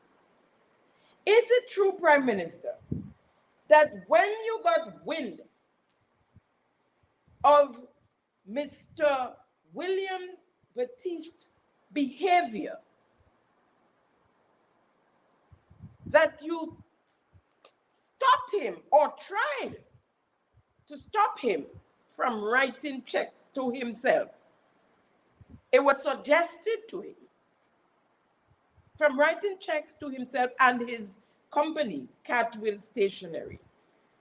Is it true, or is it not true, rather, Prime Minister, that Mr. William Batiste took on his own and went ahead and did renovations on the Victoria Park in Grenville, St. Andrew, without the knowledge of the Ministry of Infrastructure and the Ministry of Sports, then their ministers and their permanent secretaries and CTOs, etc. Nobody knew. Costing $275,000, and then collected another check for $295,000. I had to be careful, because I get in the lessons and it's being paid for, and I have to. I had to buck up and make sure I do well, right? So he then received another check. Well, I shouldn't say received. Was given, because he and his girlfriend is who signed in the checks for the lottery authority. Another check of $295,000, my people, for overruns. So the overruns cost more than the actual amount that was allocated for the project. Because it was a project to be done by the Ministry of Sports. It was done, and they knew the lottery was supposed to pay for it. And so I think what it was is that they were thinking, from information reaching me, that the Ministry of Infrastructure, they thought it might have been better to demolish the entire thing and build up from scratch. Right? But I guess Mr. Baptiste couldn't wait for that, because he needs money in his hand, lottery money. So he went ahead. Are you saying, Prime Minister, there is no credibility to the $200,000 check that Mr. William Baptiste collected from the Lottery Authority for the startup of a skills training center on Scott Street that died at childbirth? And notice I'm not saying alleged, Mr. Prime Minister. Notice I'm not saying alleged. Prime Minister, where is that $2,000? And the check for $68,000 that he got right after? What was that for anyways? And these checks are being signed off, as I said, by Mr. Baptiste, who is the chairman of the National Lottery Authority Board, and his girlfriend, who is the managing director of the National Lottery Authority. Conflict of interest at the highest level. And to make it worse, they are the only signatories on the Lottery Authority's check. Need I go on, Mr. Prime Minister? Prime Minister, did the Lottery Authority purchase a commercial building on Melville Street across from the bus terminal in St. George's? And the former Minister of Sports got wind of that when he went into the authority to investigate the corruption of the chairman of the board when he heard about it. From where? And was the allegations, sir, that the rent was collected and delivered to a law firm in Grenville, St. Andrew, of the now Chief of Staff, Mr. Teddy St. Louis, in Grenville, St. Andrew. And I've been calling on Mr.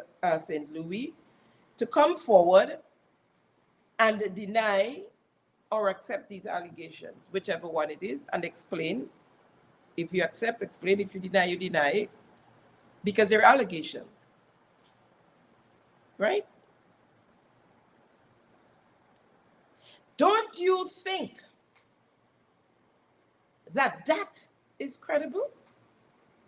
And credible enough to investigate it? Since the rent, as was investigated by the former minister, was not going to the Lottery Authority. It was noticeable that no rent was coming in from that commercial building.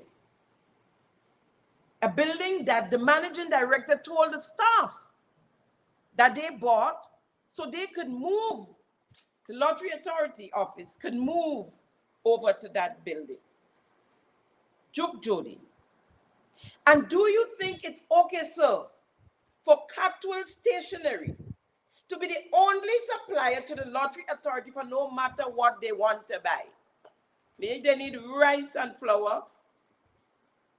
Maybe Catwells would supply that as well. Air-conditioned furniture, anything they need. And that the NLA is paying off huge invoices to Mr. Batiste and his company. Don't you think that's credible enough to investigate? Or you know already?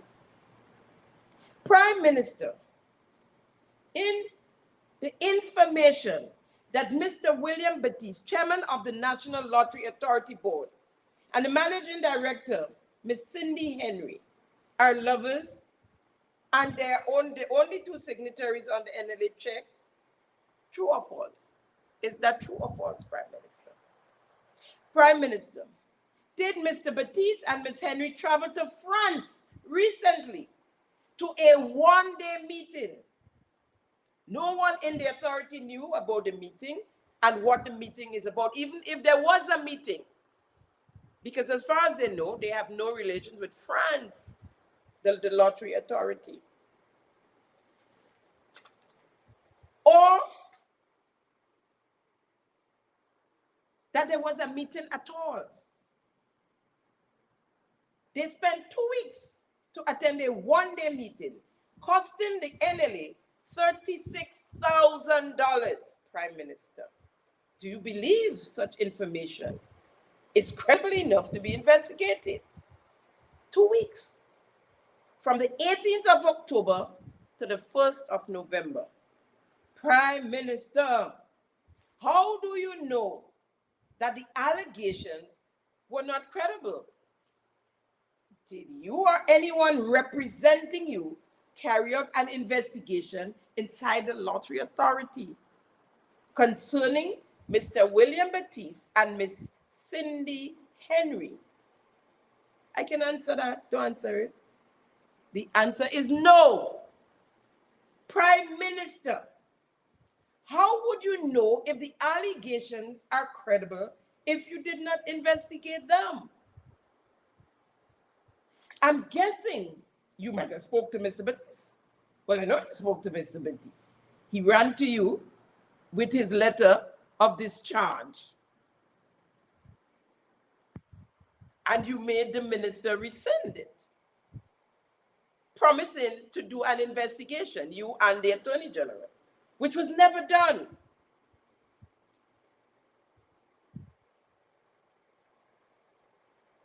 Is Mr. Batiste a friend of yours and a member of nation building? If that is so among us, we're in deep trouble. If those allegations are true, we're in deep trouble. Because you know, between me, you, and the dopers, it is true. One last question on that, Prime Minister. Did you give Senator Lacrette the opportunity that you're asking for Mr. Batiste? Did you give Senator Lacrette the opportunity to answer to the allegations that brought you to fire him, or for lack of trust and confidence in him? Did he get that opportunity? Prime Minister, you sat in that interview and looked the nation in our eyes and lied and cover up for your friend, Mr. William Batiste. Blatant deception. What a shame. And folks, to add insult to injury, the Prime Minister and his cabinet just reinstated the entire board of directors of the National Lottery Authority, the NLA, from captain to crook for another 2 years reign. Government notice number 50. Cabinet at its meeting of the 16th of September 2024 approved the appointment of the following members of the board of the National Lottery Authority for a period of 2 years, with effect from the 1st of November. Mr. William Batiste, Chairman. Ms. Gail Purcell, Deputy Chairperson. Hold tight, Cecil. Cess of Spicemas, the CEO of Spicemas, I hear she coming for you. She coming for your position since the wrapping up of the Golden Jubilee celebrations. It's supposed to. And by the way, we await now the accountability for the spendings of the $22.5 million. Ms. Afi Ventu, Director, Legal Counsel. Mr. Sylvester Qualis, Director. Now, whatever happened to the Ottawa Counsel General position, appointment? Qualis' name is still showing up on here. A new appointment for 2 years. Tell us what's going on. Which means he probably still is the chairman of the gravel and concrete board. Well, that's another thing we go deal with that one next week. Gravel and concrete. Mr. Kareem Richards, Director. Mr. George Filbert, Director. And Mr. Cecil Greenidge, Director. A shame for all you. Which means this board was operating illegally for more than a year, which I brought to your attention recently. The appointment was printed in last week's Gazette, totally ignoring the findings of the former Minister of Sports, directly responsible for the NLA, and the cry of the workers who have now started to speak out and have begged for the removal of Mr. William Batiste and Ms. Cindy Henry from the National Lottery Authority. Simon says, ask for the removal of the entire board. They must know by now of the corruption that has been taking place, or they're part of it. If you turn in a blind eye, it's called aiding and abetting.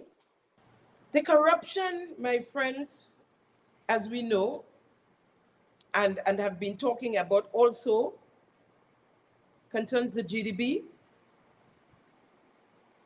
and it's one we have to keep an eye on. Information reaching me that the minister, Andy Williams, and his $3 million loan with the GDB has been wiped clean. Now, I have not been able, I didn't have the time to do further investigation on it. This is an allegation, and I am saying so because I've done no investigation as yet, but this is what I've been told. And back right after that, I've heard of a resignation. So I'm asking the chairman of the board if the allegations of Mr. Andy Williams' $3 million loan been wiped clean, is that true? Is it true? And we know that he has no security in the bank as we speak, because you guys gave it back to him. He sold his house to the contractor on the Cliff project that he got the $1,000 shake hand from, the bribe from, the thing tie up all you. Oh, how we in a tangled web. And as I have you here, Miss St. Bernard, I ask, did Director Earl Nicholas Brafitt Jr., son of former Prime Minister Nicholas Brafitt, may his soul rest in peace, did Mr. Brafitt resign from the board of directors of the Grenada Development Bank? You not to answer that. It's true. Is it though? Because he can stand and be a part of the corruption and the conflict of interest that takes place and continue as you all continue to break the laws and the act of the bank.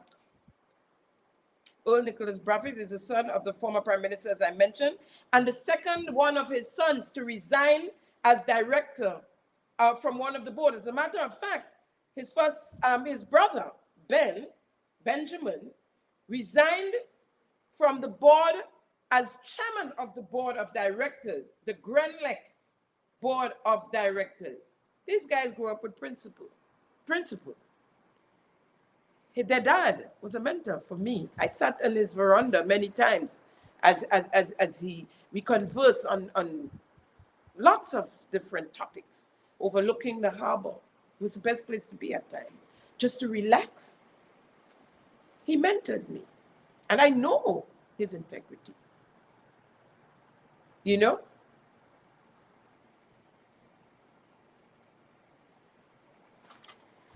Would visit him from time to time. So the curtain came down on the 50th anniversary of the Golden Jubilee celebrations, national celebration. The operative word there is national. The organizing committee, as you see them, they're all in yellow. All missing is the NDC crest, the crest. But they're smart, or they think they're smart. Because if you look at them, and if you know, the people in St. David's know, and I have recognized most of them there to be hardcore NDC supporters. Even the Prime Minister's executive secretary, that travels with him, his bosom buddy, is a member of the organizing committee. You understand?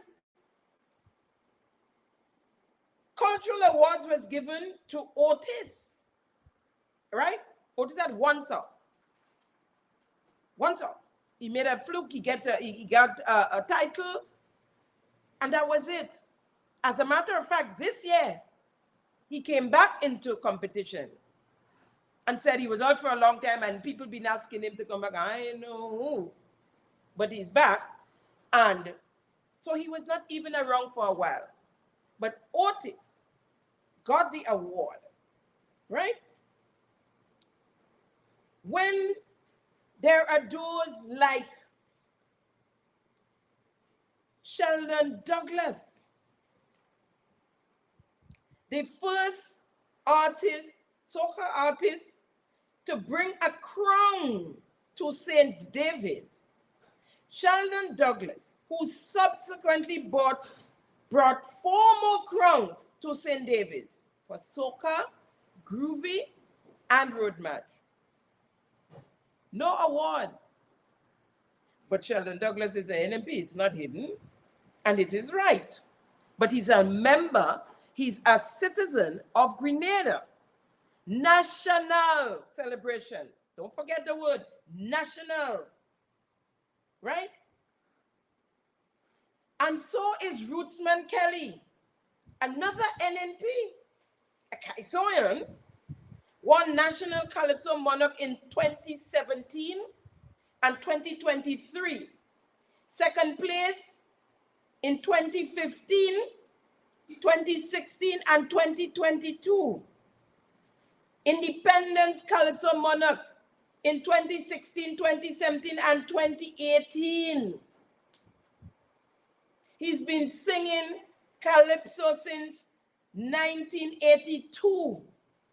Won Junior Monarch in 1982 and 1983. He now runs his own tent, started up just before COVID, and of course went under, and came back this year, 2024. Yeah? Had 16 artists, 16 Calypsonian in his tent this year, 2024.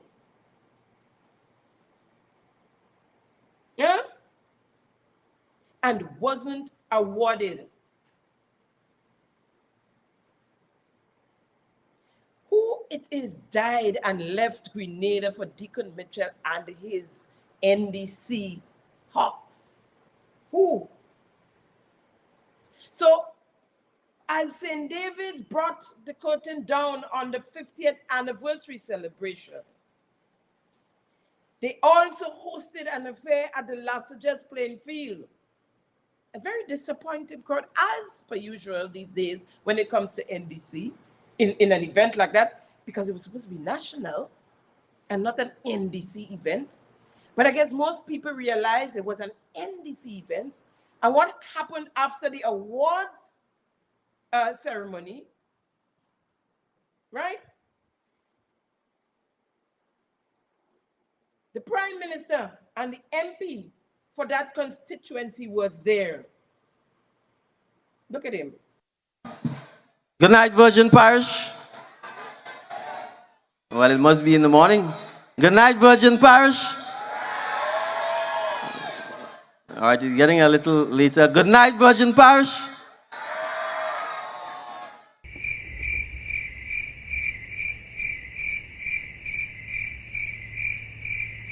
Let me hear you again. One more time. Good. The thing grimy, the thing shifting. The school children in the back on the bleachers is who you hear. I mean, you all go back and look if you didn't pay attention.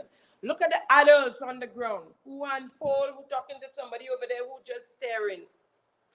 No reaction whatsoever. No reaction.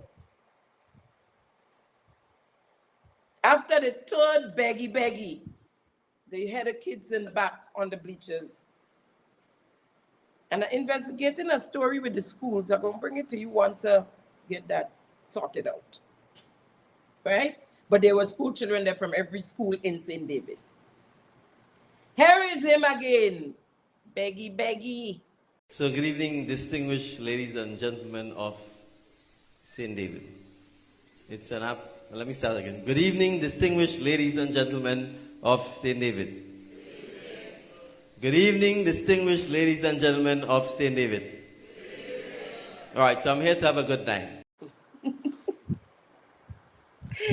Say it with me. Humpty Dumpty sat on a wall. Humpty Dumpty had a great fall. All the king's horses and all the king's men couldn't put Humpty together again. So with the wrapping up of the 50th anniversary celebration, we the people look forward to the giving of accountability for the $22.5 million spent in details. We want details. As promised by the Minister of Finance in the Parliament of Grenada in response to the questions asked by the leader of the opposition, Dr. Keith Mitchell. Now, if in the Prime Minister's own constituency, he had to beg for acknowledgement and still not getting it, something wrong. Something wrong. In other news, another diaspora has money and leadership troubles. The South chapter,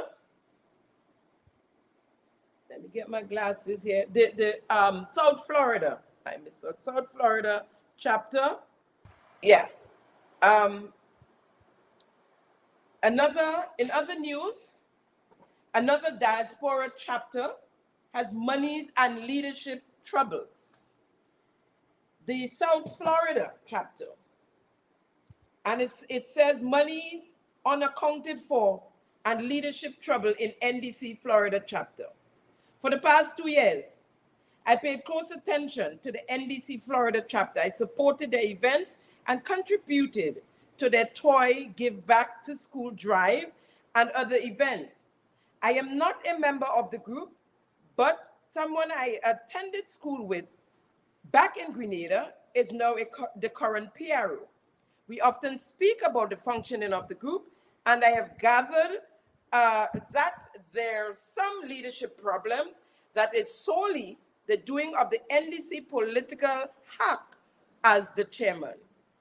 In my opinion, this guy seems to exhibit laissez-faire type of attitude with no sense of urgency or ability to lead. Those of us long-standing Grenadians here in South Florida have always had our differences, but supported each other and consolidated our efforts to assist our island and our people. McQueen, and they're referring to Leslie McQueen, a recent northern transplant, and when they say northern, he came from New York to work in the consulate, and asked me how he reached chairman of the chapter. Now, as they said, McQueen, a recent northern transplant to South Africa, picked up on the sentiments of a few people to organize themselves in support of the NDC prior to the last election. As a hack and a seemingly self-observer, he saw an opportunity to self-promotion and job opportunity and hijacked the group. He seized the chance to sideline and the intent of the few and credited his enduring association with NDC to propel him to chairmanship, and later landed a job at the Grenada consulate in Miami. The group started to fail because of this guy's attitude and his superiority complex. The ground has lost substantial amounts, the group has lost substantial amounts of their hard-earned funds due to mismanagement and some failed events. In fact, more than $12,000, that's USD. NDC must be mindful that without a sensible vision, a transformation effort can easily, what transformation, might I ask? Have you heard of transformation recently? A transformation effort can easily dissolve into a list of confusing and incompatible projects that can take us in the wrong direction or nowhere at all. We going the wrong way. Another one. But you know what it is? It's a corruption. And I spoke of these questionable characters that all pop up and like magnet stuck on to the NDC since they came into office in 2022. And not that the Prime Minister and the government have not been warned about some of these people. They have been warned. They have been warned. Folks, it's a rat race. The Prime Minister cutting ribbon to open ATM these days. He forget a ride on a helicopter, big news item. I could have been there. I could have been on the ride, on a ride. I was there at the Mount Morris breakfast where the Dowden family asked the Mount Morris Association, Breakfast Association, to launch their business, Dowden's Aviation, their helicopter business, and they gave rides to several people, several children. The auntie, I'm doing as you asked me to big up Dowden's Aviation on Simon Says. We had a good hangout and a few shandy carrots, and I appreciate. I always love to be at the Mount Morris breakfast. Lots of friends there. Let me mention Uncle Nick, Nicholas Harris, Shoma, Shola, Margaret, the whole lot, and the kids, the girls. Oh, I love them as much as they love me. And so let's move on. We out of time, and so we're moving on. You know, it's a big thing. It's just a big thing for Prime Minister. And I'm skipping here now too, some items that I can bring back to you next week. There was a fire in Carriacou. One of the Harvey Vale playing field was lit, on fire. I myself didn't realize that these playing fields were still covered in garbage. And there are people are living close to these places. And I guess someone or someone's, and I'm not condoning it, got fed up, because I understand they're infested with rodents as well, coming from the garbage. So we await the investigation of the police, the RGPF, because of course, you know, NNP is blamed for it. But information reaching me, it came from NDC supporters, and that is allegations. So we await the investigation from the police. We're out of time, and so my weekly questions, of course, I'll post them next week, and I've added ones. So, folks, that's a wrap on today's episode of Simon Says. It was a pleasure conversing with you today, keeping them honest. Thank you for viewing and joining us for yet another week on Simon Says, where facts come first. See you next week, same time, same place. Bye now.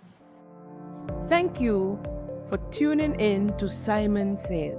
To ensure that you never miss an episode, click subscribe and make sure to turn on the notifications by clicking on the notification bell icon. See you at the next episode.